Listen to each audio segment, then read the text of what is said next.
தோஷங்கள் நீக்கும் பிரதோஷம்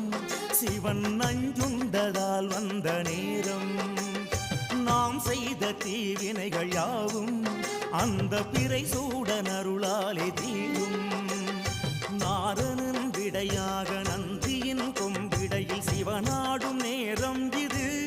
சிவன் வரும் சுகமான நேரம் இது